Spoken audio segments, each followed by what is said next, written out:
it's on. Can you hear me now? Yep, sit down. I just wanted to very briefly put up, again, about chair nominations for Working Group 1. So this is the person who really leads CCP4 on behalf of all of us in the UK.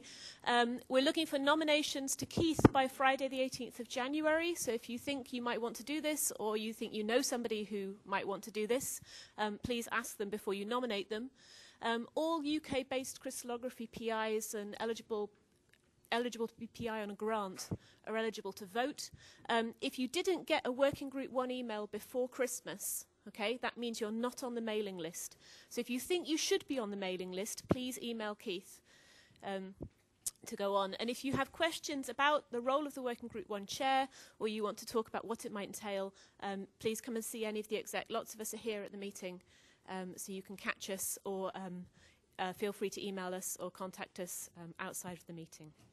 So let's move on to the final session of the day, and I want to warn all the speakers that you're all that's standing between this lot and dinner, so let's try to keep to time and not run over too much.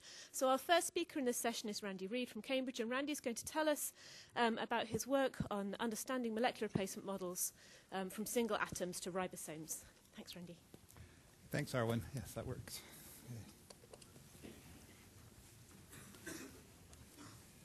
Get my tools ready here. So I'm very grateful to Martin for his introduction this morning, where he did a really nice job of explaining what likelihood is, because I'm going to just jump in and assume that you were listening to him and understood it. Okay, so this was working earlier. Ah, yes, there we go. So we keep thinking we're done with molecular replacement. We can't possibly make it work better, and then we find something else. So we never get away from molecular replacement work on other things. And so now we've come up with some other things that we think will improve molecular replacement. So how can we extend the reach and make it better in different ways? So there's various questions here. One thing I think that's really important for a lot of people, and especially with some of the kinds of things we've been hearing about with fragments and homology models, things like that, is being able to say, should we expect to be able to solve this structure by molecular replacement? Can we predict what will work? So how small can a fragment be? How bad can the model be, and still expect to get a solution? If we can do that, can we anticipate how difficult it will be if it's possible?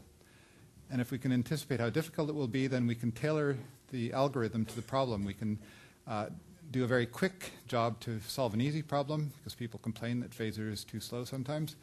Or we can work harder on just the ones that need more work harder on harder structures.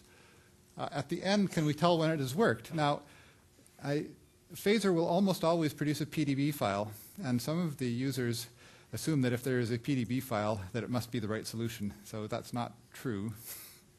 We'd like to make that true, because then that would make it much clearer and have something at the end saying what our confidence is that the solution is correct. So that's kind of important. And also, if you recognize when you've succeeded, particularly in placing one component of several components, then you can improve the strategies. You can say, well, we're really definitely certain this part is right, and concentrate on placing the other parts. Whereas if you're not sure that you were successful, you can't do that, and you have to keep looking. And really importantly, too, is can we tell when to give up? So when should you go off and, I don't know, soak in some anomalous scatterers or something like that? Or for people like, you'll hear from Peter Slids tomorrow about the wide search molecular replacement. Well, if they're trying everything in the PDB, it'd be kind of handy if some of those processors that are running the things that are never going to find a solution knew that they should give up. Okay, so answering these questions requires a deeper understanding of likelihood and molecular replacement, and that's what we think we're working towards now based on some things we've done in the last year. So here's the rather unsophisticated rule of thumb that we used to have for one of these questions: when is a structure solved? And it was just based on this translation function z-score. And it's sort of all right. If it's greater than 8, it's almost certainly right. That's still true. But we did discover when we started looking at this closer that if it's a monoclinic space group, or a polar space group in general, that actually the z-scores can be quite a bit lower. 5 or 6 is often true if it's a monoclinic space group. And so we needed better criteria for that. So we thought since Phaser is using likelihood to score the molecular replacement solutions, particularly the log likelihood gain, which I'll explain a little bit more later, maybe that would make a good criterion, some variant of this. And Rob Erfner, who did the Lunchtime Bites today, did some work looking at this. Okay, so what does the LLG value depend on? So the bigger the better. How big it is depends on how good your model is and how complete your model is. And these both turn into telling you what fraction of the scattering can you explain, which is you can measure by a parameter called sigma a and then square it. And sigma a squared is the fraction of the scattering that you explain is generally a function of resolution, so you can explain more of the scattering at lower resolution than at higher resolution. But it also depends on the number of reflections. If you've got a big structure, big unit cell, lots of reflections, the LLG will go up. And for that reason, we always thought that the LLG was sort of an arbitrary number on an arbitrary scale, and the absolute value didn't mean anything. So we went off on a tangent based on that. And as I said, Rob investigated using the LLG, particularly we thought the LLG per reflection, normalized for the number of reflections would be a good thing. So he did a database of 20,000 molecular replacement calculations, many templates for a number of targets to look at this. So here's one of the plots that he came up with. So it's plotting as a function of sigma a squared, or the expected value of sigma a squared, how much of the scattering we're expecting to explain with a particular model. What's the LLG per reflection? And then the color scheme here is, as you go from blue through green to red, that is indicating that you have a very bad map or a very good map that at the end of the molecular replacement, the map correlates well with the final structure. So the LLG per reflection does correlate with map quality and with the fraction of the scattering that we've explained. But there's a lot of smear in here, and part of that is because the LLG per reflection isn't a good measure. The LLG per reflection for a successful molecular replacement depends on how big the problem is. And in fact, if you simply go to the LLG itself, the total LLG, adding up over all the reflections, that's a much better criterion for whether something has been solved or not. So here's looking at the LLG at the end of a molecular replacement search. What fraction of the solutions were correct? What fraction of those were solved as a function of the LLG score? And it's very low, but not zero. Some of them are really solved, even though you can't tell from the LLG score, the translation function Z score, or anything. But then it shoots up, and by the time you get to around 60, it's almost always right. So that's a pretty good criterion for telling you when it's right. And this criterion, interestingly, it doesn't matter what the circumstance is.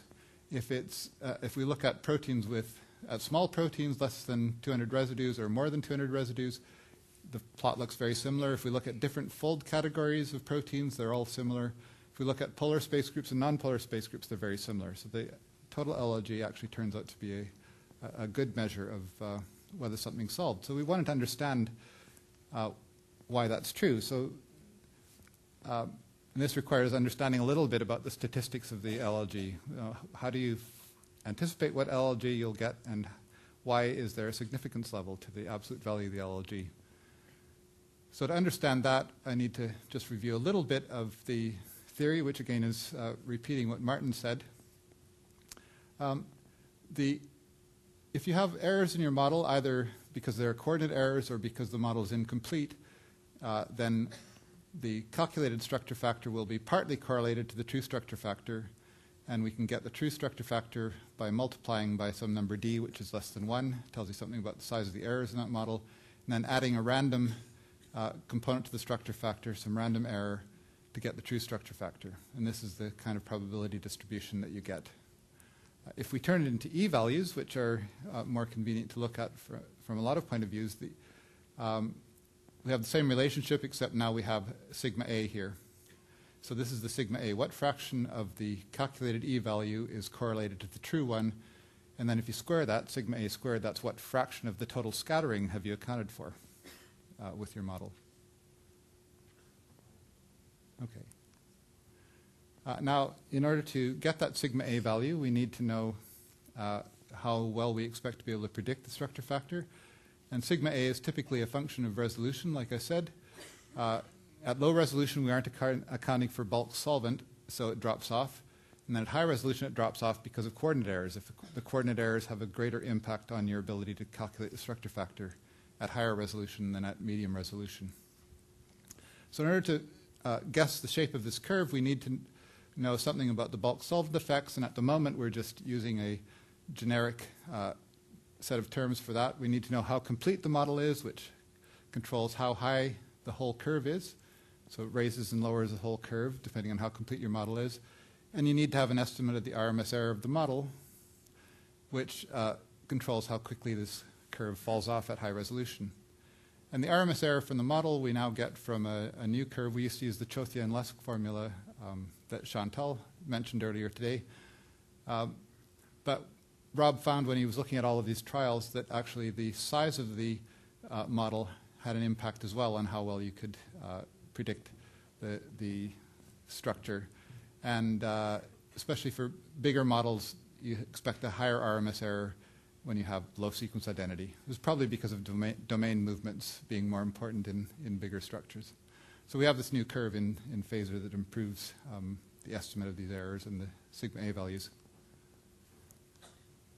Right, so how do these have an impact on how well you can predict the structure factor? So what I've got here is 3 different plots showing the probability. It's a joint probability distribution. So if you have E calc along the bottom and E obs along the side, if sigma A is 0, that means that you don't know anything about the model. So this is basically a Wilson distribution where you have a perfectly, either have no model or a perfectly wrong model. There's no correlation. You can't predict the E obs from the E calc. If you know half the scattering, then you start to see a correlation between them, and the more of the probability goes along the diagonal. And as you get to higher values of sigma A squared, you get bigger values. Okay, so the likelihood is the probability of observing a certain E obs given a certain E calc. So let's say we have an E calc of 1.1. Then along this line, that shows us what's the probability distribution for E obs that we would expect. And it turns out that knowing E calc tells you absolutely nothing about E obs. But if you have it when the model is rubbish. If you have a moderately good model, then the distribution of E calc value or E obs values starts to narrow down. There's fewer possible values, and as your model gets better, number of values gets lower. And the peak in that probability distribution along that line gets higher. So we tend to get higher likelihood scores, which are the likelihood is the probability of E obs given a particular E calc value. And we use the log likelihood because that's more convenient to work with. Okay, so if we want to understand the statistics of this, then we need to say, well, if we have a set of correct structures and we calculate E values from them, what kind of likelihood score would we expect given these kinds of probability distributions? And this is an attempt. Ooh, okay, this looks a bit better on my computer. These orangish things in here should be black. So there's some interesting interactions. Right, so here's a curve, the distribution when we have a complete rubbish model.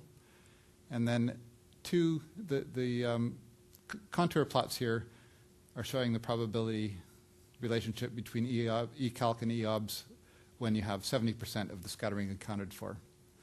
Now, what are the dots here? The dots are a random scattering of 200 different pairs of E obs and E calc generated from this probability distribution.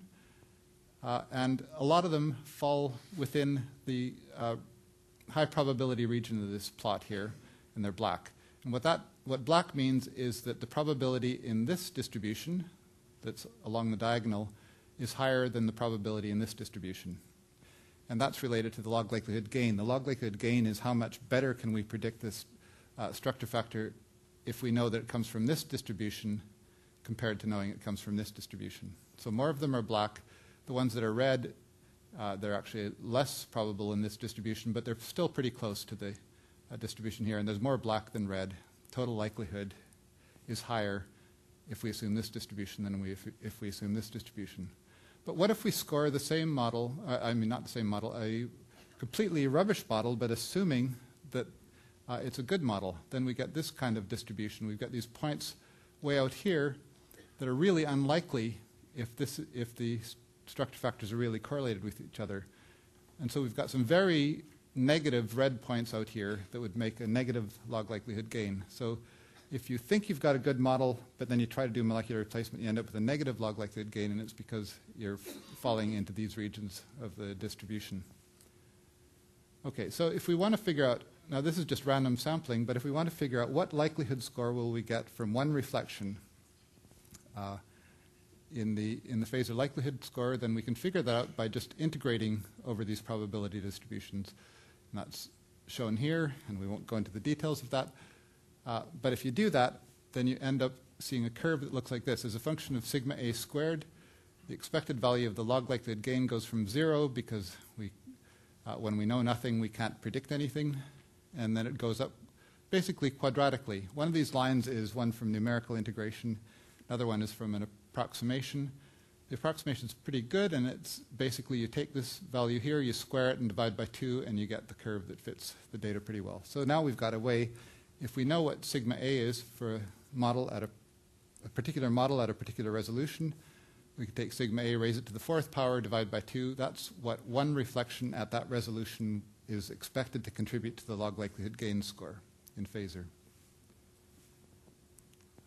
If we want to understand the statistical behavior of this, so when is it a significant likelihood score, then we need to know the variance of that. So if we do this probability thousands of times, how much will the values vary? And it turns out that's a very similar curve, and it's basically sigma a to the 4th, because by the time sigma a is close to 0, this term is basically can be ignored. So the variance of the contribution of one reflection to the likelihood score is basically twice the expected contribution of that reflection to the likelihood score. And since the variance of a sum is the sum of the variances as you add up all of the reflections, you still have the same relationship. The variance of the total likelihood score is proportional to the likelihood score itself.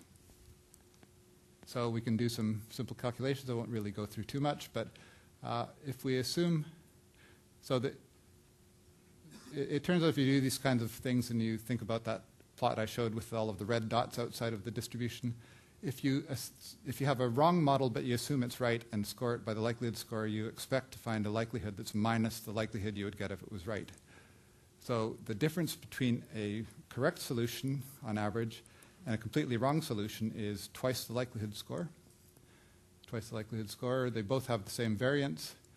And it turns out that what we would expect is that the statistical error in the log likelihood gain score is roughly the square root of the log likelihood gain score.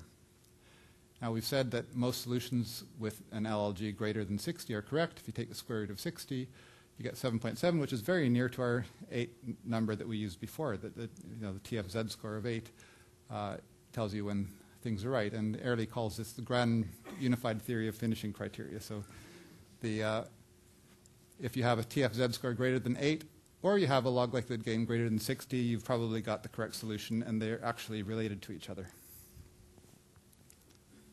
Okay, so what else can we do with this? Well, it turns out we can do quite a bit with this.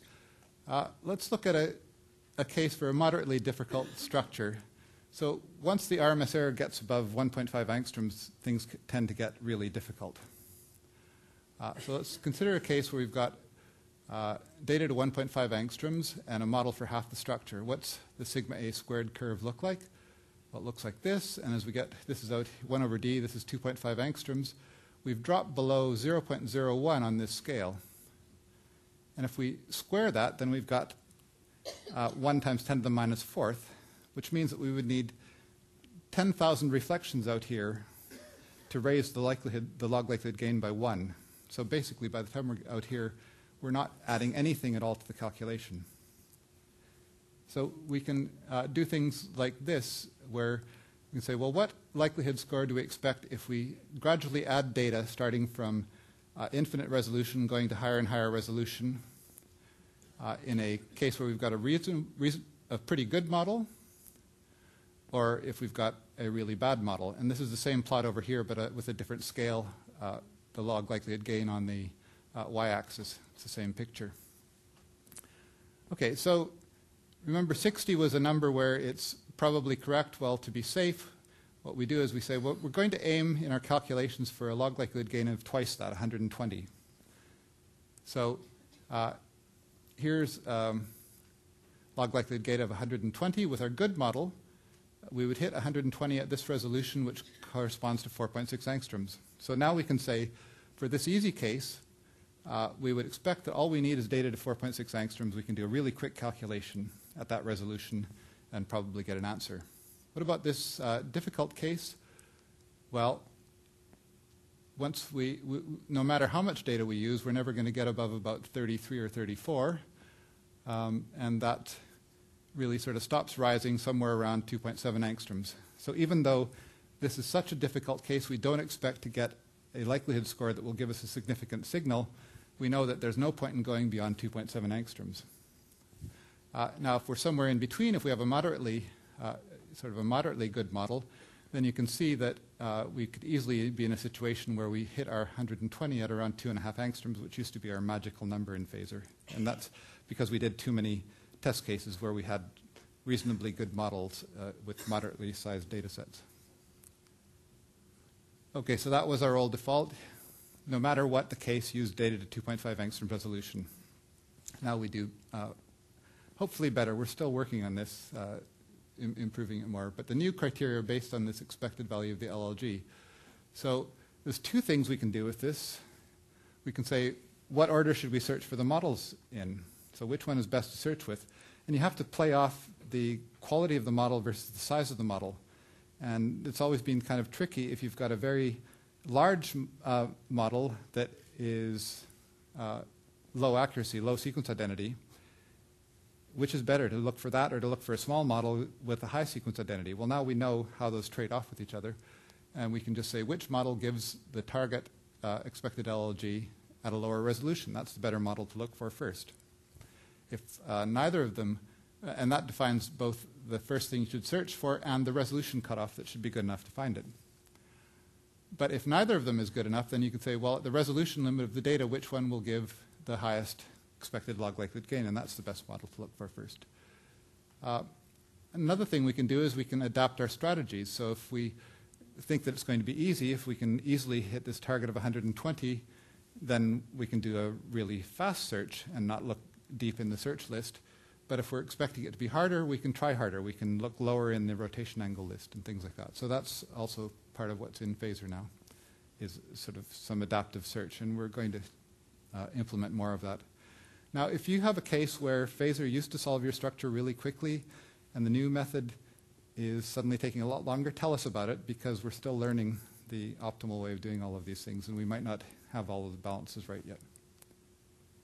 Okay, so let's take a really extreme example of something you might want to solve. So here's, in PDB, you can find 2J00, which is the 70S full ribosome from Thermophilus.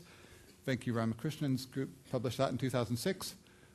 And there are two copies of this big ribosome in the asymmetric unit of a cell P2121121. And there's data to 2.8 angstrom resolution. So if you use the old version of phasor with defaults, phasor would use 1.3 million reflections, which would bring most computers to their knees by the time you work with all of those. Now, the models that would have been available at that time, there was the 30S subunit from Venki's group from the same organism, and the 50S large subunit from Haloarcula, which would be less accurate than this, but bigger than the 30S. Okay, so if you feed all of this information into phasor now, it chooses the resolution limit of 7.5 angstroms, which is only 79,000 of those 1.3 million reflections. And that works. And in fact, if you restrict the data as far as 12 angstroms, and I haven't gone even lower with 19,000 reflections, it still works. This job now takes about 2.5 hours on my desktop computer, which is 4 years old, and 2 of those hours are spent with packing checks. So we have to optimize phasor for packing checks on large molecules. So only if you use 12 angstrom data, you could probably solve the ribosome in about 10 or 15 minutes, apart from the packing checks. And this is done automatically now in Phaser to make that choice. Okay, let's go to another extreme. Here's a structure of a 4-helix bundle. So there's 2 pairs of helices, and symmetry generates the other pairs in each of the 2 4-helix bundles. This was a real tour de force when it was solved by Nicholas Glikos. He wrote a program called Queen of Spades, which does a full Monte Carlo search, and it was searching for 4 independent polyalanine helices simultaneously in the asymmetric unit. And after, I think it was months of computer time, it came up with one answer. So Phaser can actually do this in minutes. And once we realized this, we'd been thinking for a while that, wondering how general is this kind of thing. We heard some from Marco today about using fragments for nucleic acids, and other people have been talking about that. But we'd been thinking, can you use this? And always felt that the difficult part would be completing the structure. Well, as we heard earlier, if you use ShellXE, that can work. And Isabelle Usson got there first with the helices, developed this Archimboldo procedure, where you take bits and pieces out of other things. So it's inspired by this Renaissance painter who would take bits of vegetables and make pictures of people. Well, you can take bits of helices and make pictures of your protein that are enough so that ShellXE can complete the structure. So one of the things we're wondering is, does this new understanding of the log likelihood gain and the significance of the likelihood score and what score you expect for a certain model, does that allow us to explain why Archimboldo works and when it would work? So let's look at the headline case from their paper. They did a novel structure called PRD2, 2 times 111 amino acids. It's basically all helical. Each subunit has 5 helices. So they started placing helices with Phaser, and by the time they'd placed 3 helices, ShellXE could complete the structure. But Phaser at that point had come up with something like 1,600 different 3-helix solutions, so they had to run all of those through ShellXE, which fortunately is quite quick. Okay, so let's think about this expected log likelihood gain. Each helix comprises about 4% of the structure, and if we assume that the RMS error is about half an angstrom, which seems suitable for a 14-residue helix, we expect an LLG of 4.4. Now, as I'll explain later, if it's a helix that's better ordered than other things in the structure on average, then we'd expect a bigger number. But basically, that's the kind of number where you don't expect to get an unambiguous solution, but you do expect to get a signal so that the set of solutions that you'll get will be enriched in potential true solutions. So that sort of makes sense. In fact, now that we understand some things a bit better, we can do quite a bit better on this test case. They were assuming an RMS error of 0.8 angstroms because that's what Phaser did by default in those days, and it only used data to 2.5 angstrom resolution. If we tell it, no, it's really more likely to be a 0.5 angstrom error, and you should use all of the data. In fact, we can find all 10 of the helices in a completely deterministic fashion with this data set and solve it much more easily. But and that's because of this new understanding of the importance of using all of the data and how far the resolution can extend. Okay, what about smaller things now? I wanted to check my time. Yes, okay, I'm going to rush through this then. So I won't talk about this too much, but you can also look for a tantalum bromide cluster, and that works. So how much smaller can you go? Well, the only thing smaller than a cluster is a single atom. So we ask the question, can you find a single atom without using the anomalous signal? So we could think about using selenium atoms, and maybe that would work with non-atomic resolution data. In fact, that hasn't been so successful, and we think maybe selenomets are less well-ordered than S-methionines. What about sulfur atoms with data to atomic resolution? Well, this has actually worked for a number of cases, and I'll show you. First, I'll explain why it works, or why it's better to use a single atom than something that you might think would be a good idea.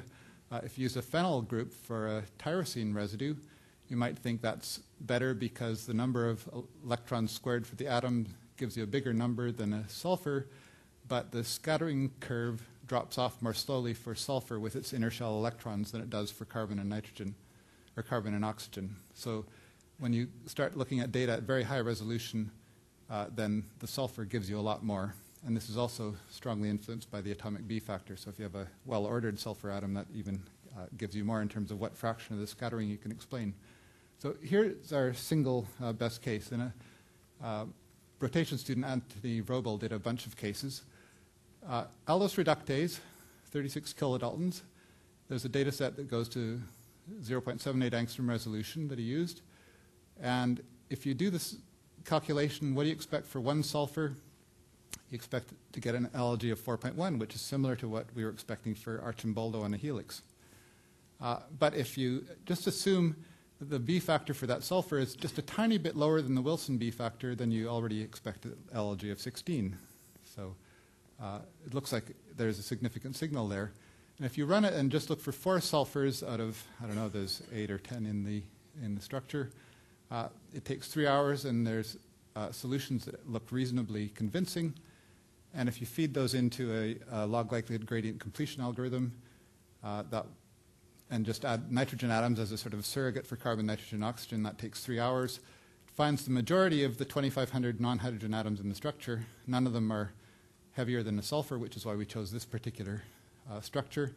And as far as we know, this is a new ab initio record for solving something starting from just knowing it's an atomic structure. And there's the final map that you get with all of the nitrogen atoms that have been placed in the structure. Okay, so we're looking at whether there are prospects to push this further, because actually this is the only case we've found yet that we haven't been able to solve, that shell XD can't solve, that Phaser can in this mode. Everything else Phaser can solve is easy to solve in shell XD. But the procedure we're using now is completely deterministic, whereas what people use for direct methods are stochastic procedures with multiple starts. So we could try stochastic variations. There's no reason to completely throw away direct methods. We could imagine combining with direct methods. And of course, we don't need to tie our hands behind our back. If you've got something that diffracts to 1 angstrom resolution, you almost certainly have some anomalous scattering. So we should be able to use anomalous scattering by making a fast translation function that's based on an approximation to the SAD target that we use for SAD phasing. So we're continuing to play with that. Future sort of ideas for fragment search, and we're talking a lot to Tom Terwilliger and Isabelle Husson about this kind of thing. One of the issues is how big of a fragment do you need, and that will depend on the size of the problem. If you've got a bigger problem, a single helix isn't going to give you enough signal anymore. But as the fragment gets bigger, it gets harder to get an accurate enough fragment that you can use data to the highest resolution.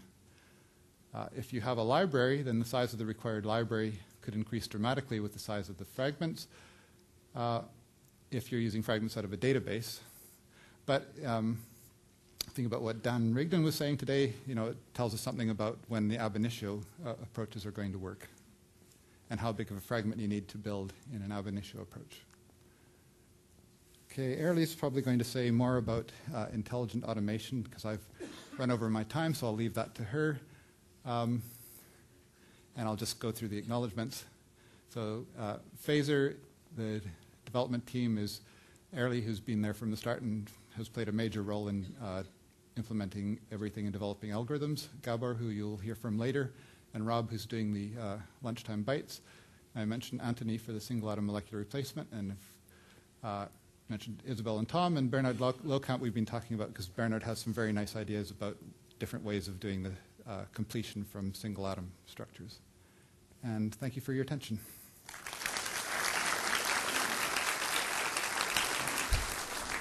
So we've got time for a couple of quick questions for Randy. Yeah. Okay, Randy, I have 2 related questions.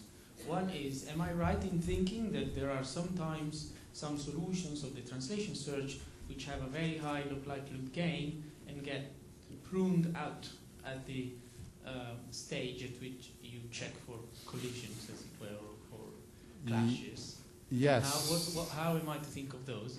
And the second one is just on the same topic, once you have a rotation solution, you should be able to compute some form of collision function in one go to use to prune out clashes without checking for C alpha clashes one by one. I imagine that would be probably speeding the program up. Yeah, that would be nice. So on the first question, there's two reasons why you might get a high translation function z-score and then have it rejected for clashes. One is that you should have trimmed something off, some surface loops off that are clashing. And in that case, what we ought to be doing is saying, this is such a good score that Phaser should have some way of looking at it a little more closely and saying, no, in spite of the bad clashes, this is such a good score, we'll keep it. The other reason would be if you've got a translational NCS, and I haven't talked about that, but now we handle that. So if you have translational NCS, you place one molecule and you place another one in the same orientation, as long as it's got the right vector between it, you'll get a high translation function z-score in the old version of Phaser, and that can mislead you. In the new version of Phaser, that shouldn't happen. But the ones where there's just some surface loop that you should have trimmed off, we should be able to catch those and not just throw them away. One more? The second question was, what was the second question again? To do with dispensing with C alpha clashes. Oh, dispensing with C alpha clashes. Yeah, well, we keep looking at other ways of doing that. Tried an overlap function and don't seem to be able to get that to work. But why do you Tim Grüne from Göttingen. Yeah. Why do you call the placement of single atoms molecular placement? Do you calculate the electron density map with the phases from those atoms only? Yes, yeah. No, it's molecular replacement, but the search model is a single atom. It's the same algorithm. So you get an interpretable electron density map except from that the phases from only the... Phaser's now clever enough not to try to do a rotation search on a single atom, but it's basically the same algorithm. So in the interest of time, please collar Randy later if you want to talk to more about this. Let's thank Randy again.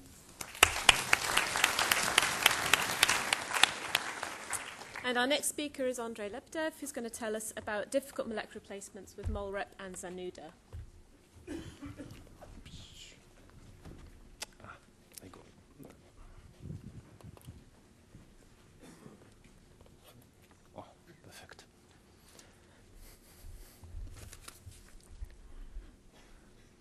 Right.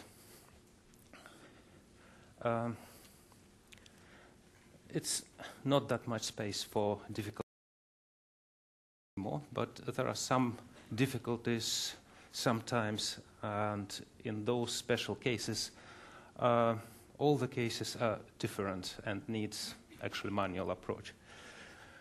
Here I will talk about the situation where the structure is essentially solved, but not quite. So it's about finalizing the structure.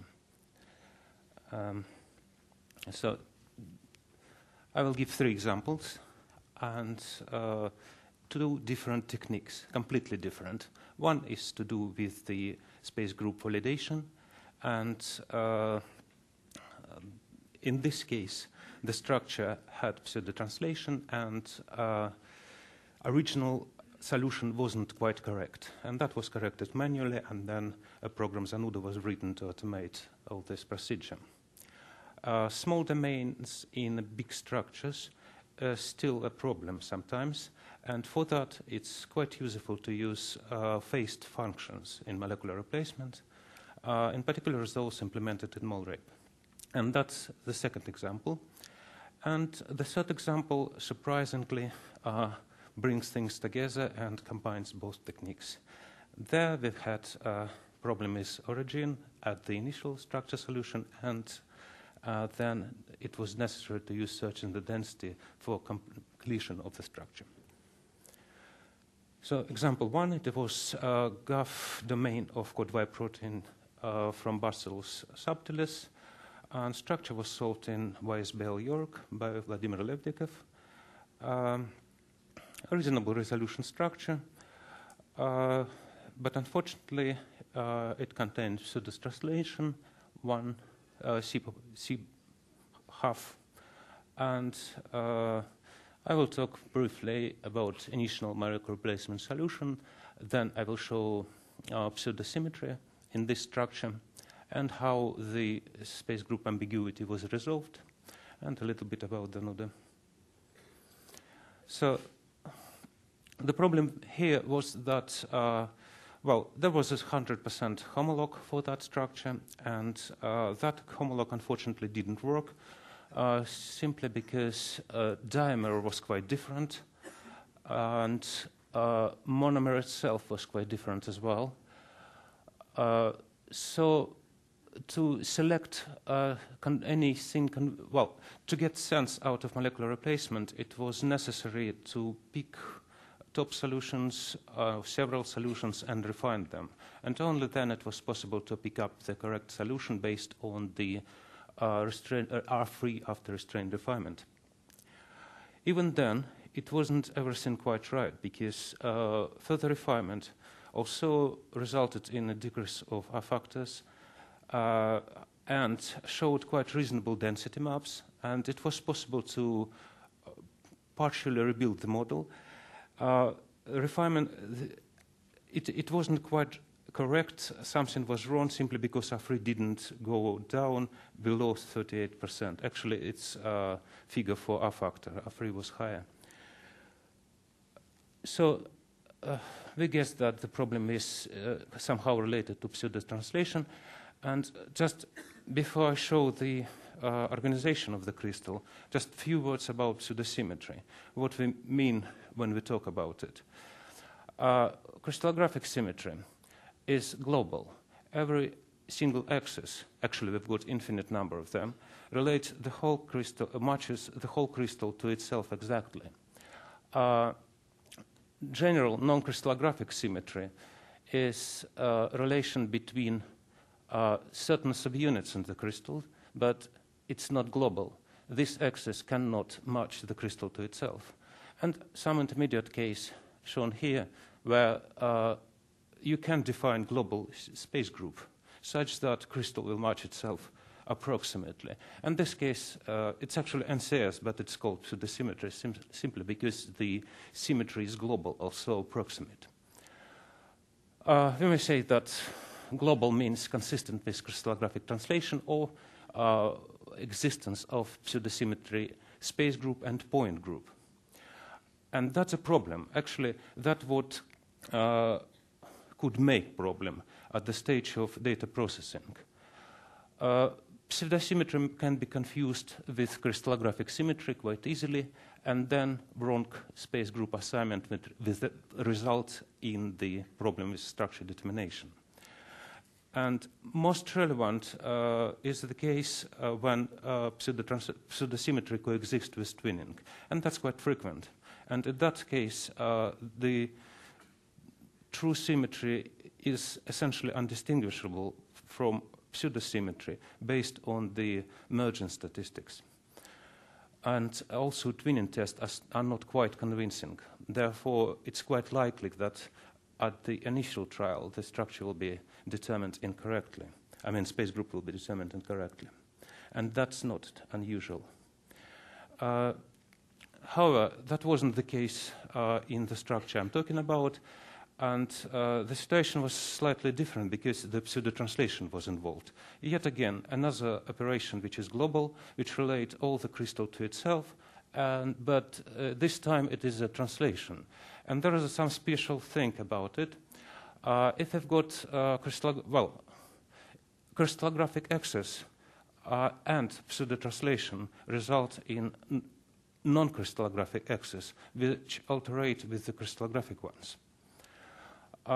That's something special about pseudosymmetry space group when it contains translation which are not crystallographic.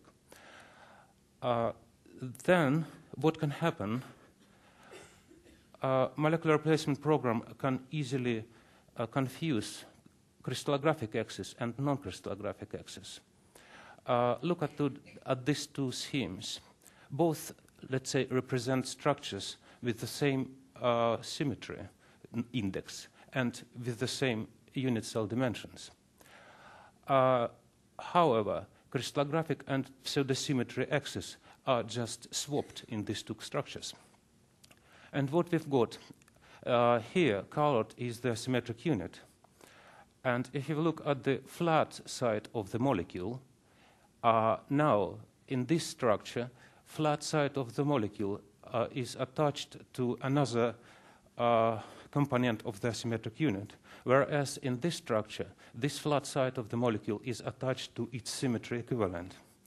So these are two completely different structures, but they're quite close to each other in terms of RMSD. If we suppose superimpose them, they are quite similar. And the choice between the two is made at the stage of molecular replacement if we fix one molecule relative to what molecular replacement does. It fixes the position of molecule relative to the axis.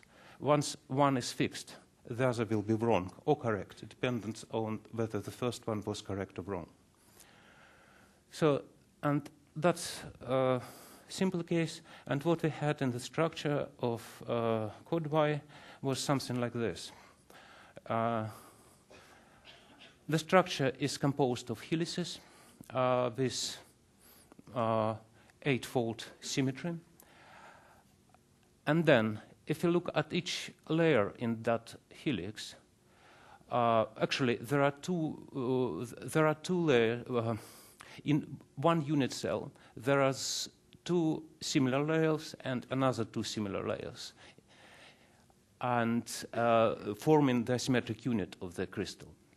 Now, if you look at blue-green layer and at red-yellow layers, which are dependent on the space group allocated at 1/8, 3/8, or 0, 1/4, in the true structure, we will see that two folds which are perpendicular to C-axis relates diamonds, and non-crystallographic pseudosymmetry to folds, which are shown here by dashed line, relates monomers in the diamonds.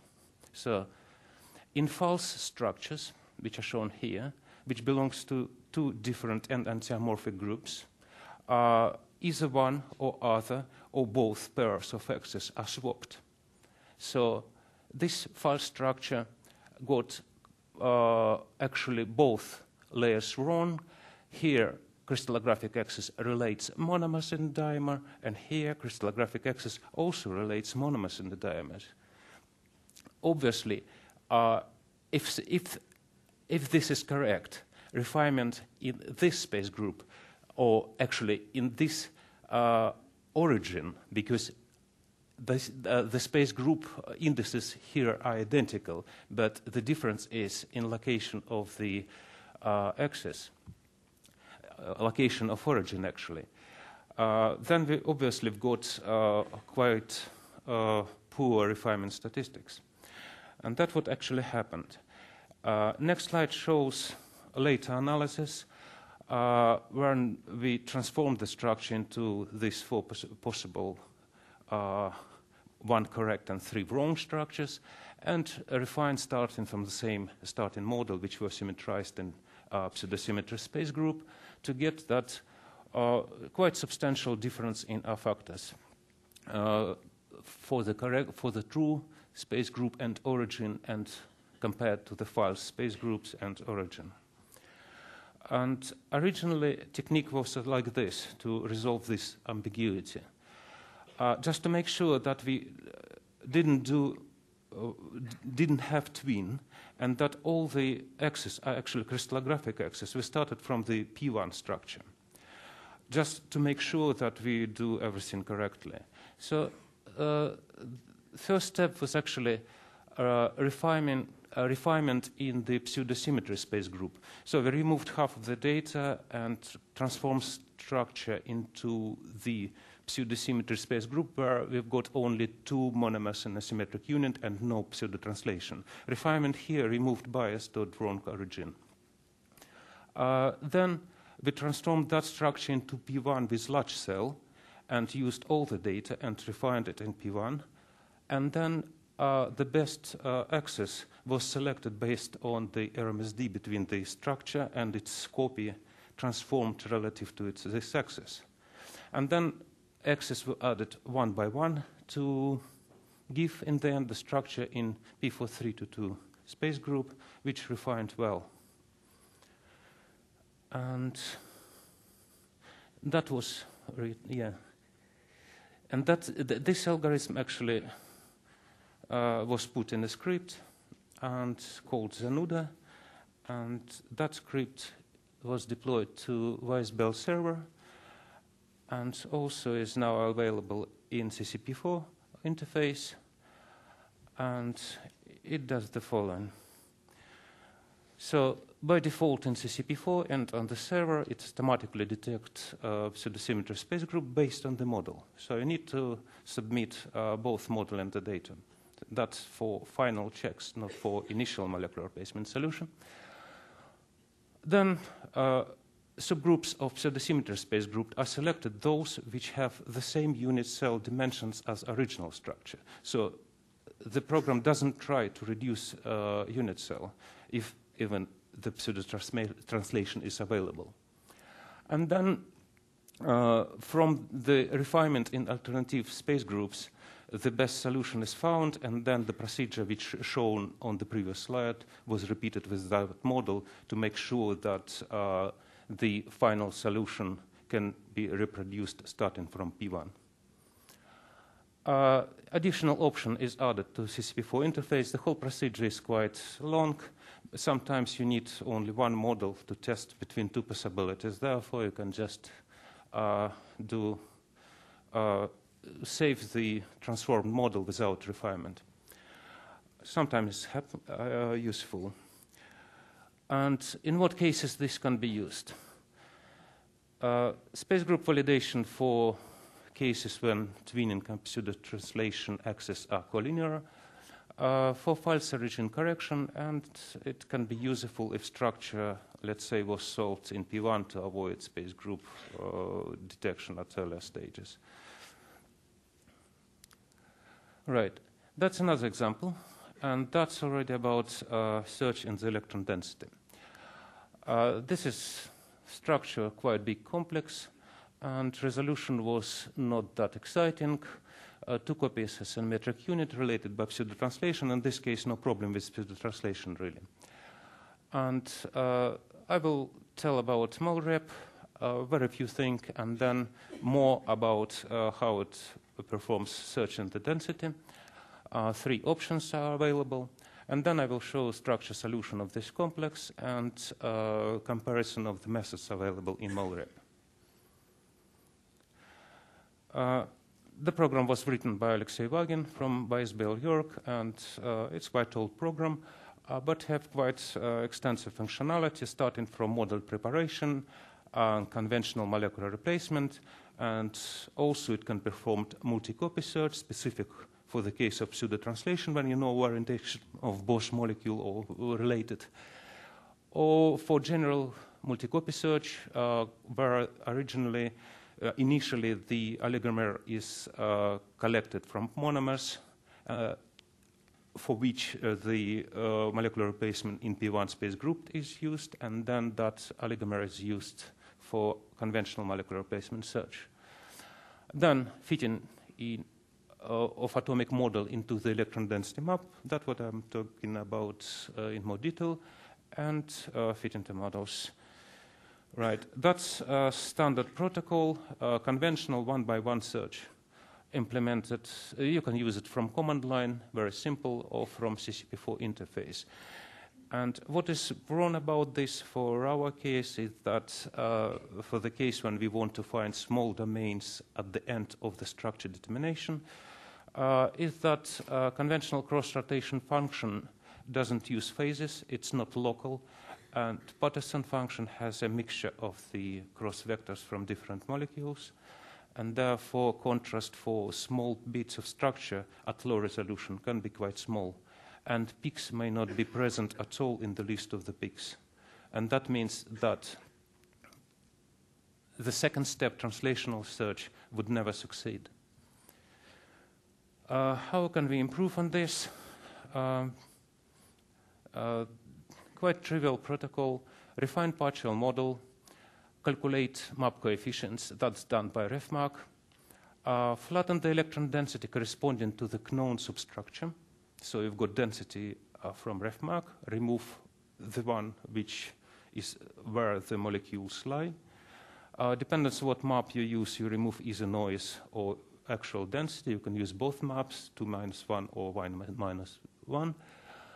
Then we need to calculate structure amplitude from that map outside the mask. And we can use those amplitudes in cross-rotation function. And finally, phase translation function, because we've got density as well for these purposes. So, and that's done by malrep in this mode, search into density. Diff M means use model as mask. And important line is use phases from ref mark, map coefficients from ref mark.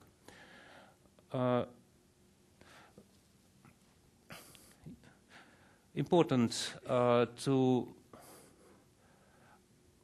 be adding one domain at a time and further improve model, refined, improve density, find another monomer. That's a keyword which means that do not do any weightings, because electron density map is already weighted at the refinement stage, and use as many peaks as you can, well, actually many peaks, let's say. The second copy of domain, if it's present in the structure, can be better search model than the first one because it's already refined. So using this rule, it's quite easy sometimes to solve quite big structures. How does it compare to the likelihood approach to molecular replacement? Well, actually, likelihood estimate of map coefficients here is produced at the stage of refinement. So the density, the map coefficients used at the molecular replacement stage are already likelihood weighted, and that improves situation. And important thing that GNOME substructure is improved by refinement, and also the noise from the map is removed. So at the point where the big part of the structure is placed. And these methods, need to mention, are implemented in molecular replacement pipeline Balbes. Right. Another possibility. We can start from phases just from the very beginning at the rotation function step. At the previous slide, the rotation function was still against amplitudes, but you can compute it versus density. Unfortunately, this is very, very low contrast, meaning that you need lots of peaks to analyze. We've got a model, average it relative 5 minutes. Okay.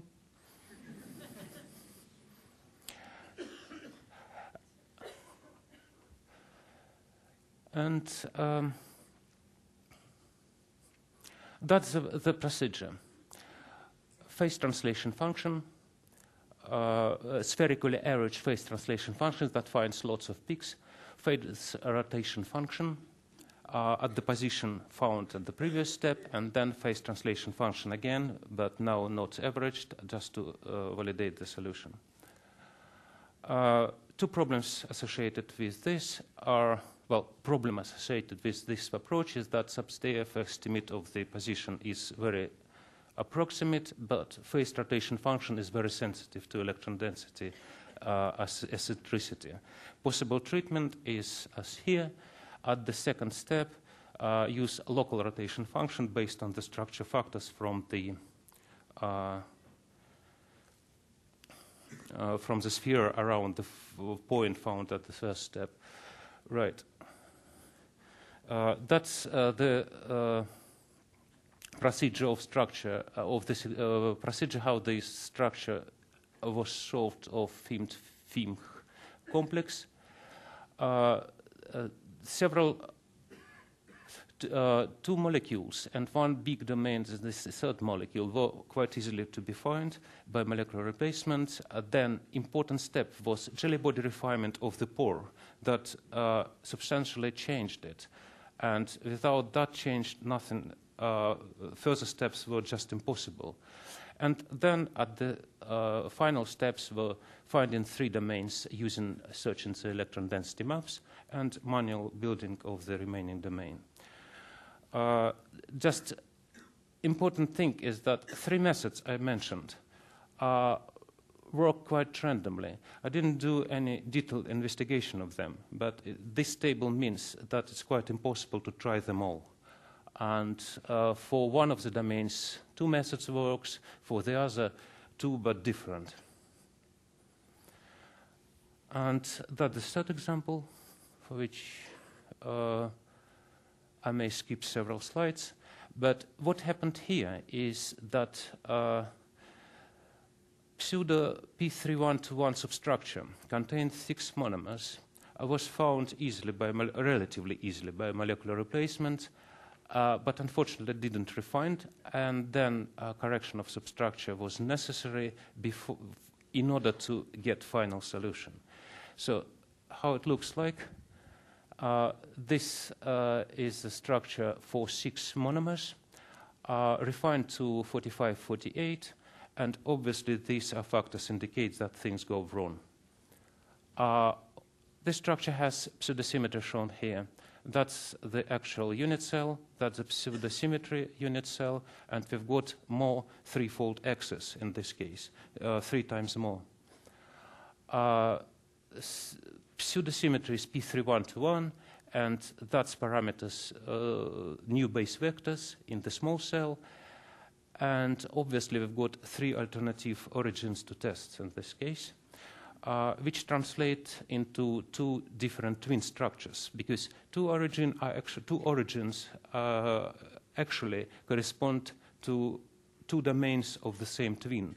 Because if you may notice that position of those axes here and there are related by 2-fold axis.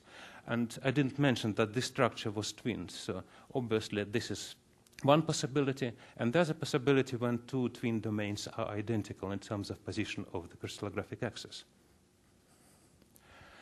How to transform one solution? What we found was solution on the left. How to transform that to the solution that is different? Just move unit cell. What does it mean? You have to change your coordinates of your asymmetric unit by just opposite vector. But before that, it's necessary to correct asymmetric unit in order to have all the molecules there, if possible, related by pseudo-translation. Otherwise, we will have clashes between molecules. But that's easy, but still quite confusing procedure, which is now automated. And what Zanuda says about this structure is that this structure is correct based on the fact that R3 also high, but substantially lower for the other 2 possibilities is for this structure. And also because this R3 is equal to R3 in P1, which supposedly should give the lowest possible R factors, because no symmetry is assumed there. And yes, indeed, 3 more domains were found when the origin was corrected. Shown here, that's a symmetric unit of the substructure, which has true P31 symmetry, no pseudosymmetry whatsoever, because we've got these piles of molecules very different from these piles of molecules. What we had here was actually 3 types of orientations. One type is present in this structure, and 2 types of orientation present in this structure, and they are in proportion 3 to 1. It's 3 to 2 to 1. And for this particular domain, it was quite tricky, and it wasn't possible to solve it by any attempt of anything except for searching the electron density. And also, it was critical to correct origin before the attempt of finding additional monomers. Obviously, if you place assume crystallographic axis here, then these 3 would be related by crystallographic symmetry, which is impossible, and therefore they couldn't be found. And so, just to conclude, where the search in the electron density could be useful is completion of model, addition of small domains, as in second and third examples, and also it could be useful for subunits in special crystallographic environment, as in third example. And sometimes temperature factors are very different in the molecules in the crystal, and for low temperature factor molecules, this method can be quite crucial.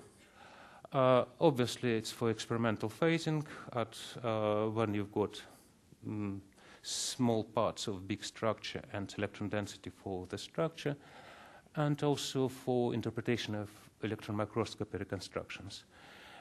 And I want to thank all the people involved in the 3 projects, and particularly those people I worked with, Vladimir Lebdikov and Anthony Wilkinson from University of York, and Jill Fan and Gabriel Waxman from Institute of Structural Molecular Biology from London, and Alexandra Watson from University of Oxford. And I thank CCP4 for inviting me to give this talk, and thank you for your attention.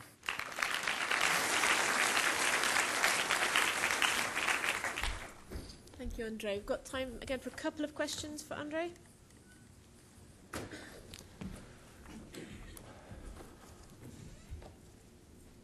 Okay.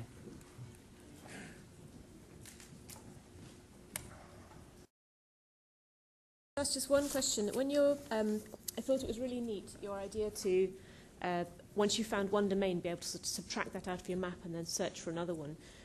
Would that works for whatever model you've searched with, right? So if you searched with, you solved a structure with maybe a EM density as a model, you can still subtract that out and see.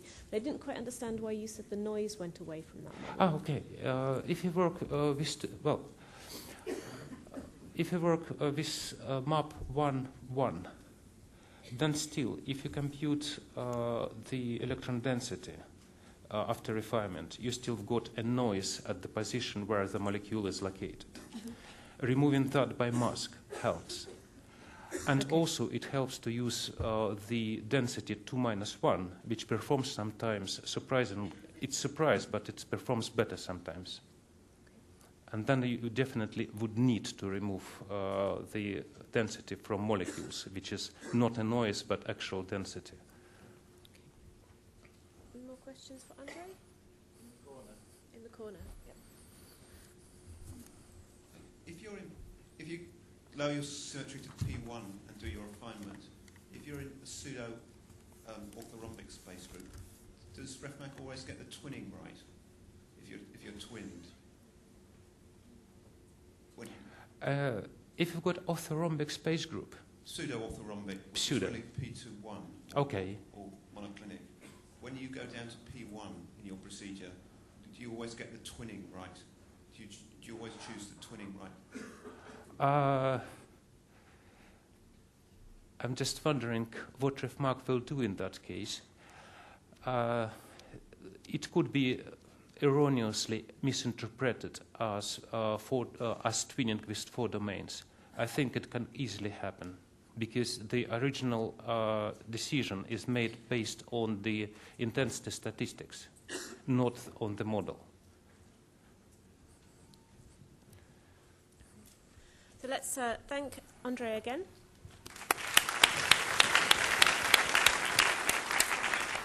And the third speaker in our session,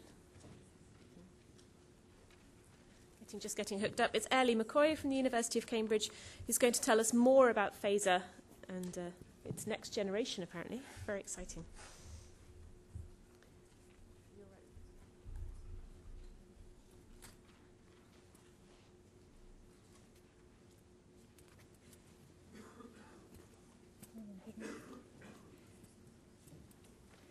Am I plugged in?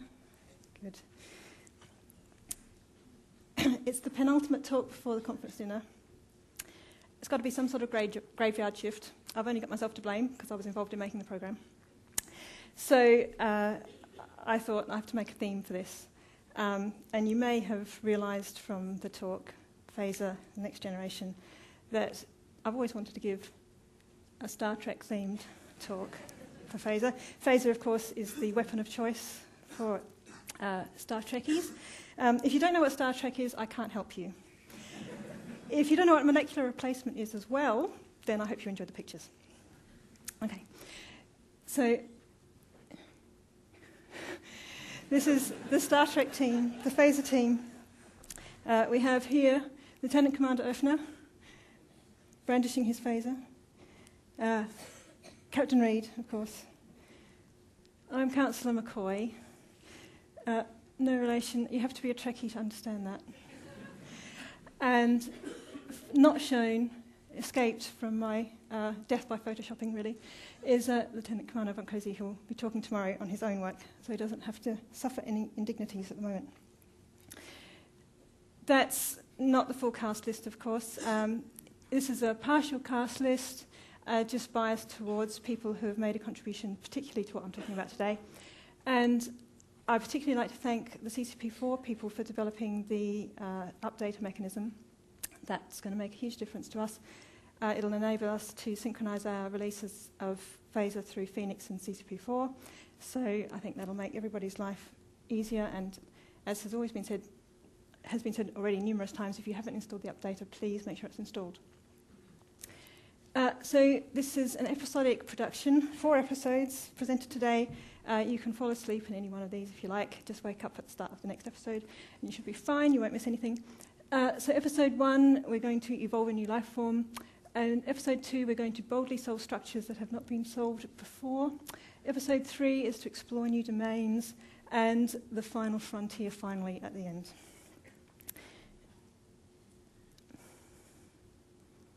So phaser consists of a series of modules joined together. It seems like a monolithic program. Underneath, it's actually a series of separate Python modules that can be called separately. You can pull phaser apart and write your own connections between them if you would like to. These little icons that I used at the BCA Summer School. Hello to everybody here who was at the BCA Summer School earlier this year. You may recognise this. That is the solvent content icon. Then we have an anisotropy correction module, translational NCS module, which is related to our twinning detection test up here. This is ensembling procedure down here. Spinning tops. Any guesses? Rotation function. This is a small boy pushing an elephant, which is for translation function. Sardines in a tin packing function. This is the refinement and phasing module. I'm going to talk about the domain splitting module and the SAD function, of course. Now, all these are separate modules. Some of them are selected out and joined together to make what you know as the automated molecular replacement module. So let's get rid of some of those and connect them all with piping. They're all plumbed together, particularly like this part here in the plumbing mechanism. And it's all hardwired. In the past, it's all been hardwired. How you go through these procedures when you've run the module, this is what you get. Now, of course, we know artificial intelligence wasn't developed until the 24th century when the Android data finally was given the status of life form. We're not working, of course, towards artificial intelligence as such with phaser. Perhaps phaser could be finally deemed to be a new life form when it cries for you, when it can't solve the structure. We haven't quite got that far yet, but the expected LLG is letting us put at least some smart brains in this whole procedure so that we're making decisions for you in an intelligent way as we're going along. It's not artificial intelligence, but we would call it intelligent automation. So, as Randy has said, intelligent automation, we're looking at making some smart decisions before you start and some smart decisions as you go along. So, before, if phaser knows that molecular replacement will be easy, it can minimise the amount of work it has to do. If it knows it's going to be difficult, it can tailor the search strategy to optimise your chance of success. And very importantly, as it goes along, if it knows it's placing components correctly, then it can be confident about that and move on to doing the hard work on the next procedure rather than having to maintain a complete list of things that could may or may not be correct. This is our long-established table, and as Randy has said, we can now replace that with an equivalent in LLG. So this is the equation here for relating our log likelihood gain to our TFZ, and anything over TFZ score of 8 is basically over LLG of over 64 equivalent, which is definitely solved according to what you've just heard from Randy. This is the plot that he showed of the LLG over 60 being correct. This is the database of structures that Rob ran to get this result. Now, the expected LLG, as Randy has shown, we can calculate in advance from the sequence identity, which translates into a predicted RMSD, the completeness of the model, and also the number of reflections. So before we start, we can calculate what we expect from the LLG. And then we use that in decision-making in a practical way in Phaser at the moment to control the search order, the resolution of the search, whether or not the translation function peaks are rescored, and also deep searches of the rotation function. And this is subject to change, both the cutoffs and the way in which we do this.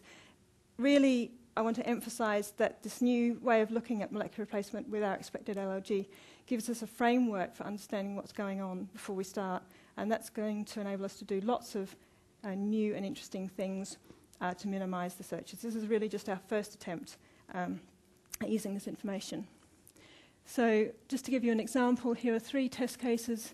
This is a VCAPA antibody, which I think I actually presented about 6 years ago here, for multiple copies in the asymmetric unit. This is our standard beta blip test case. And this is a ribosome, the 3ZVO. If we have 2 LLG cutoffs of 60 and 120, and various things happen at various stages as those cutoffs are crossed. So let's give you the example of the VCAPA antibody. These are all 100% models, but different fraction completeness. So this is 15 in the asymmetric unit, 100% model, 1/15 of the asymmetric unit. We have data to 2.7 angstroms, and if we calculate the expected LLG for that, we end up with 1 having an LLG of 29. So that's below both our 60 and our 120 cutoff. So we throw everything at it, we rescore it, and we do deep searches of the rotation function. For blip in beta blip, then we end up with an expected LLG of 92, just for the blip component, at 3 angstroms. That's full resolution of the data. And that gives us our rescoring, but we don't do our deep search of the rotation function. And then for the ribosome, we have 3.6 angstrom data in this case. We end up with an expected LLG of 120, but only having to go to nearly 11 angstroms to get that number. So we know this is going to be an easy problem. We cut the data at 11 angstroms, and we don't have to do any hard work to get there. So this is how we're starting to use this information. Then during the search, we now know that if we have a translation function z-score of over 8, which is equivalent to LLG of 60, then we can be confident that we have a partial structure that's placed correctly. So this enables us to then amalgamate solutions from a single... So in this case, the proteasome, you have 7 copies of alpha and 7 copies of beta. In the asymmetric unit, you run translation function, and you end up with, say, 5 peaks over 8 translation function of z-score of 8. So we now can be confident that we can put all of those in one go, and you don't have to keep doing a branch tree search to pick up each one separately. We do that, we combine them together, we just run a few checks, they pack, and that the LLG increases as you place each component, just as a belt and braces. And then so this enables us to solve these multi-component asymmetric units much faster. I just wanted to emphasize that although Randy talked about the predicted search order being able to be calculated with the expected LLG, best search order to be predicted, Phaser isn't slavishly following that. It is adaptive, and in this case, alpha is predicted to be easier than beta, but it turns out that beta is better, so it looks for, after having run the trials, it then starts using beta instead of alpha, finds 5 beta, 5 alpha, 2 beta, and 2 alpha to complete the 7 in the asymmetric unit. And you'll start seeing things like this appearing in the log file. Ampersand means and, that's an amalgamated, a translation function z-score of, I think that's 15. It packed cleanly, and the LLG increased. So this is our compact annotation of what happened during the structure solution. And I just wanted to use this opportunity to point you towards the Phaser wiki. It's been expanded, of course, with all the new functionality in Phaser. And we now have this table here to explain to anybody who's interested what the various little annotation commands are, annotation keys are in that annotation of the solution file. This is the ampersand here, things being joined up together, you'll start to see translation function z-scores being null and so on. Right, episode 2, you have to wake up again. I just wanted to run through a few of the new features that have been released in the Phaser 2.5 series. The first is a single atom MR.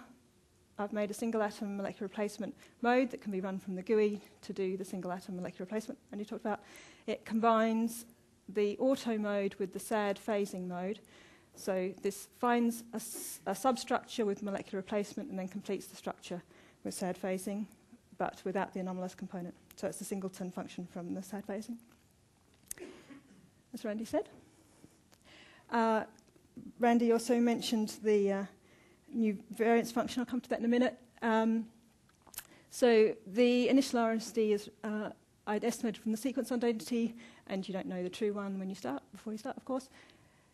We can now, so it was fixed for the entire molecular replacement calculations in Phaser. We now refine that. It's an unknown, so we refine it as part of our refinement along with the rotation and the translation. And it's refined for each ensemble. That was released in the last release of Phaser. It was slow for ensembles because of the way it was implemented, and I just wanted to advertise that there's a faster faster mechanism of doing this with a different parameterization, which will be released next time. And that will be the default, I hope, that we'll be able to refine that constantly, which should help. So this is the database. These are the results from refining 23,000 data points. Again, this is data that Rob has produced. And this is the initial estimation of the Chothia using the Chothia and Lesk formula. And these are is a scatter plot of the refined variances at the end of refinement. And you can see, just by eye, that this function here doesn't match the final refined values very well. So that's saying that we can do better, we can fit this plot better than the Chothia and Lesk equation. And that's exactly what's been done. So previously we were only looking at sequence identity, now we look at sequence identity and the number of residues to get a best estimate of the initial RMSD. So we get a better initial estimate and it's refined during a molecular replacement run.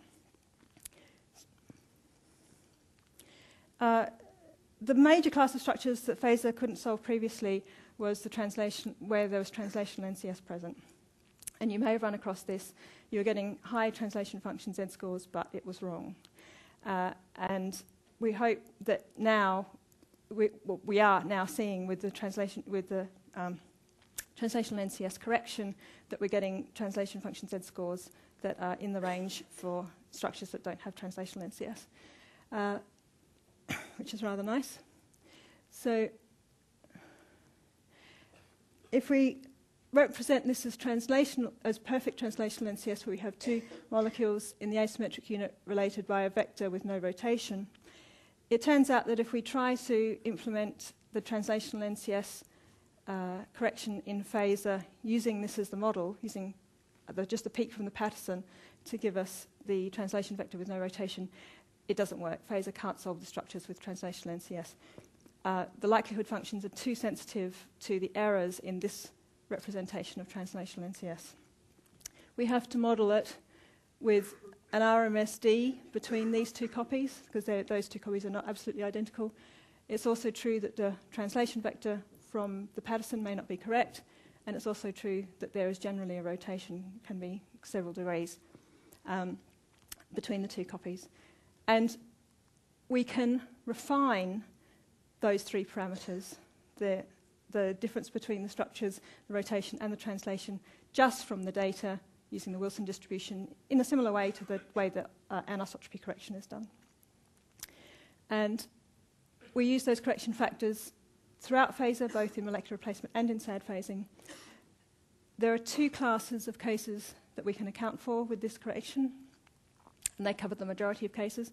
The first is the standard one, where you have pairs of molecules related by one translation vector. So there's one peak in the Patterson, the molecules are in pairs.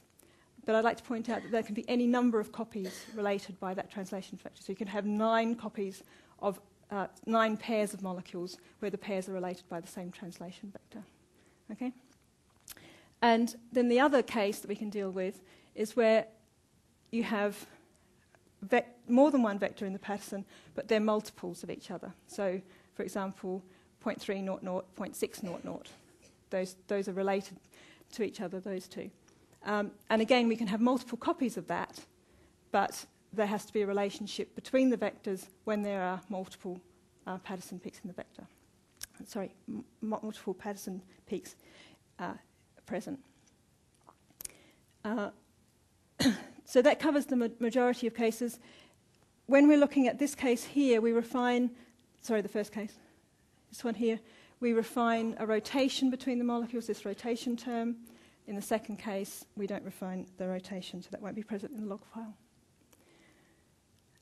Now, it turns out that translational NCS can mask twinning because when you have translational NCS present, it makes your structure factor distribution move away from the normal distribution, and you have some reflections that are very weak and some reflections that are very strong just as a result of the translational NCS. Twinning has the opposite effect on your structure factors. So you have two molecules, you bring them on top of each other, you sum the structure factors, and most of your structure factors will end up being closer to the middle of the distribution. So while your translational NCS is throwing your distribution away from the average, your twinning is pulling things back towards the average, and so they have the opposite effect and can mask each other. It now, because we can refine the parameters that model the translational NCS intensity distribution, we can remove that and just look for the twinning, having corrected for the translational NCS. And we now have plots in phasor for the cumulative intensity distributions with this correction in place. In Phoenix, that will probably end up in Phoenix X triage rather than in phasor, but at the moment it's in phasor. And you also get a p-value for the probability of twinning. There's a bulk solvent correction. How long have I got? 7, right. There's a bulk solvent correction term in phasor. We're looking at doing some more work towards low resolution components, and one of the things that will affect low resolution molecular replacement is correct bulk solvent correction. So we're looking at being able to refine that. And for the electron microscopy, problem with using electron microscopy maps in molecular replacement is that the scale can be difficult to determine. In electron microscopy, can be up by a few %. And we're looking to be able to refine that scale factor to improve molecular replacement with electron microscopy images. And just finally for this section, I wanted to advertise that the brute searches have been incorporated into the fast search modules. So now that you can do a 6-dimensional search if you want to in brute force mode using the same mechanism as the auto-MR procedure. Second to last one is domain splitting. So this is just to follow on really what from Chantal was saying this morning about using normal mode analysis for generating models for molecular replacement. One use for normal modes in molecular replacement is to perturb your structures through the normal modes and then use the perturbed structures for molecular replacement. So this is actually trying to model the conformational shift with the normal modes and use those. You have to use lots because you don't know which one is going to be correct. This is a slightly different approach. We're using the normal modes to generate a family of structures and then analysing those perturbations to understand underlying domain shifts in the protein. So the way we do this is to perturb the structures along the 5 lowest non-trivial normal modes, which are 7, 8, 9, 10, 11, in combinations of 1 and 2. And then that gives us 51 different perturbed structures. Then we look at the difference distance matrix for each perturbation, and some of them will look like this, very obviously a domain structure, and some of them won't look so obvious or not show any domain structure at all. So we then analyse all of the distance difference matrices and score them, and we score them on the basis of how equal the domains are, how spherical the domains are, how dense the domains are, and optionally whether they're continuous or not. So this is whether they run just from N-terminal chains connected and C-terminal chains connected. Actually, that's off by default because quite often the C-terminus comes back and is part of the N-terminal domain. So we score them based on that, and here are some results for a section of proteins. This mechanism makes pretty short work of things that you could basically spot by eye So if you could see it by eye, then this procedure will give you 2 domains. It does any number of domains, so this is examples of 3 domains or 4 domains. And just wanted to have a cautionary tale about this protein here, pyruvate phosphate dekinase. It's got 3 domains fairly clearly, one up here, one down here. This is showing the 2 different conformations. When you're doing the analysis, you're only looking at one conformation. And Phaser, unfortunately, takes this domain here and joins it up to a bit of this domain up here, gets that one pretty much right, and then, of course, this one is a bit wrong because it's got a bit chunk taken out of it. And also, this procedure isn't guaranteed to assign all of the chain to a domain, so you can end up with unallocated segments, and that's what's happened here. So please use it, see if it gives you the right answer, but if it goes wrong, then it will occasionally. So just finally, episode 4, a new GUI. I just wanted to show you briefly the new interface to Phaser. So this is the CCP4 pull-down, which you should all be familiar with. After the next update, I hope you'll see a new Phaser single-atom MR mode here, appearing at the bottom of the molecular replacement, and that gives you the option to do single-atom MR. You'll see that it's got some sections here which are to do with SAD phasing, which is how it does the completion. The Phaser GUI that you should all know, the molecular replacement interface, has been changed.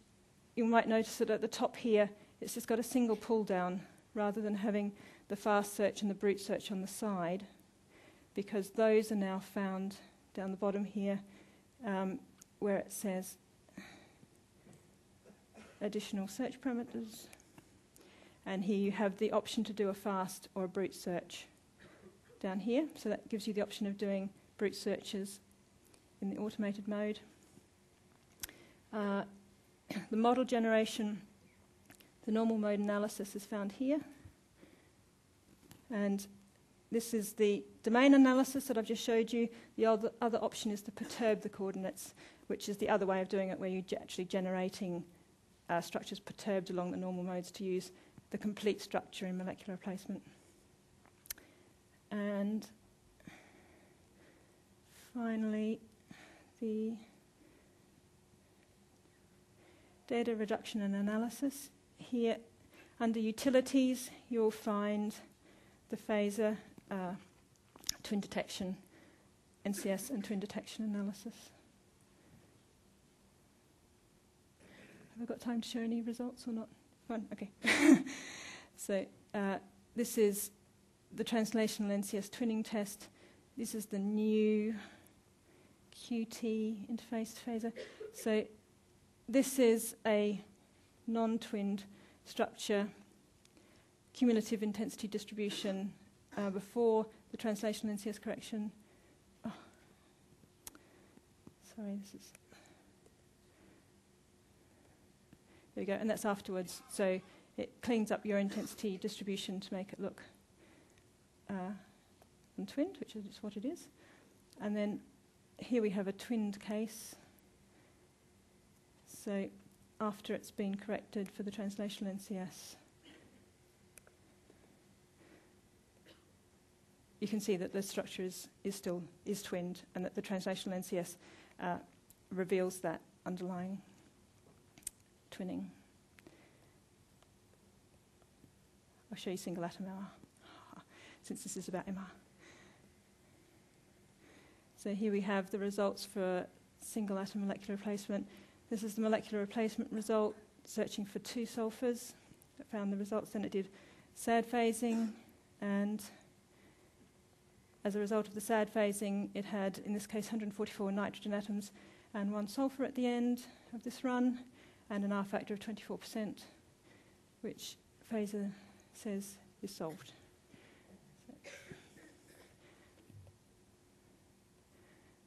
Okay, that's all I've got time for. Thank you.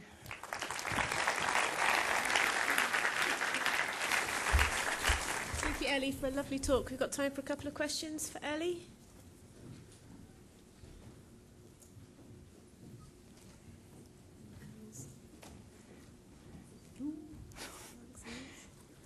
making any Star Trek jokes? No. When are we going to have a warp drive, Ellie? Warp drive, but that's parallel mode. Again, Tingle from Göttingen. I understood that the single atom search does not require anomalous data. That's right. Yep. Does it help if you provide it to Phaser? Do you take this into account? If you find your substructure and then you use that as a substructure and then use that in the anomalous mode, you could do it that way, yes. Yep.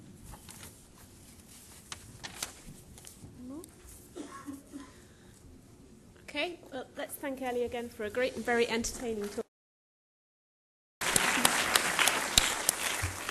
And welcome our last speaker, Deborah Makino from the Max Planck Institute of Biochemistry at Martinsried, who's going to tell us about a massive structure.